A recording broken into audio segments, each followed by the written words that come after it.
राधे राधे। नमस्कार, मैं खुशी कुमारी। आज हम इस वीडियो में रामचरितमानस की रचना के बारे में जानेंगे। तो चलिए शुरू करते हैं। संवत का प्रारंभ हुआ दैव योग से उस वर्ष रामनवमी के दिन। वैसा ही योग आया जैसा त्रेता युग में राम जन्म के दिन था। उस दिन प्रातः काल तुलसीदास जी ने श्री रामचरितमानस की रचना प्रारंभ की। 2 वर्ष 7 महीने और 26 दिन में यह अद्भुत ग्रंथ संपन्न हुआ। संवत के मार्गशीर्ष शुक्ल पक्ष में राम विवाह के दिन 7 कांड पूर्ण हो गए। इसके बाद भगवान की आज्ञा से तुलसीदास जी काशी चले आए। वहां उन्होंने भगवान विश्वनाथ और माता अन्नपूर्णा को श्री रामचरितमानस सुनाया। रात को पुस्तक विश्वनाथ मंदिर में रख दी गई। प्रातः काल जब मंदिर के पट खोले गए तो पुस्तक पर लिखा हुआ पाया गया सत्यम शिवम सुंदरम, जिसके नीचे भगवान शंकर की सही पुष्टि थी। उस समय वहां उपस्थित लोगों ने सत्यम शिवम सुंदरम की आवाज भी कानों से सुनी। सत्यम शिवम सुंदरम का अर्थ होता है शिव ही सत्य है, शिव ही सुंदर है, अर्थात परमात्मा ही सत्य है और परमात्मा ही सुंदर है। इधर काशी के पंडितों को जब यह बात पता चली तो उनके मन में ईर्ष्या उत्पन्न हुई। वे दल बनाकर तुलसीदास जी की निंदा और उस पुस्तक को नष्ट करने का प्रयत्न करने लगे। उन्होंने पुस्तक चुराने के लिए 2 चोर भी भेजे।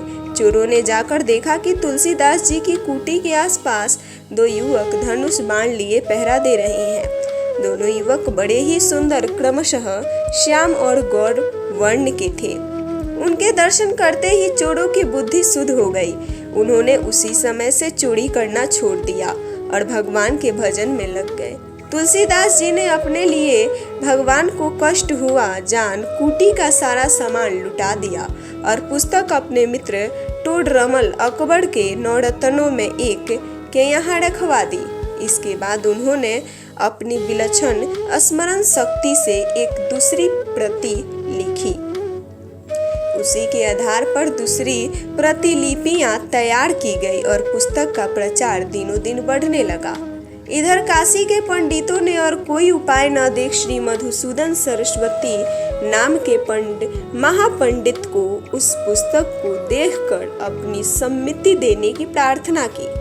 मधुसूदन सरस्वती जी ने उसे देखकर बड़ी प्रसन्नता प्रकट की और उस पर अपनी ओर से यह टिप्पणी लिख दी।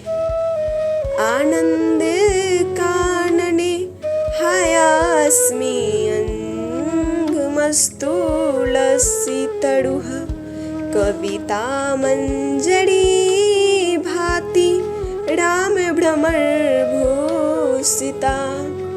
इसका हिंदी में अर्थ इस प्रकार है। काशी के आनंद वन में तुलसीदास साक्षात चलता फिरता तुलसी का पौधा है। उसकी काव्य मंजरी बड़ी है, मनोहर है, जिस पर श्री राम रूपी भौरा सदा मंडराता रहता है। पंडितों को उनकी इस टिप्पणी पर भी संतोष नहीं हुआ। तब पुस्तक की परीक्षा एक अन्य उपाय सोचा गया। काशी के विश्वनाथ मंदिर में भगवान विश्वनाथ के सामने सबसे ऊपर वेद, उनके नीचे शास्त्र, शास्त्रों के नीचे पुराण और सबके नीचे रामचरितमानस रख दिया गया।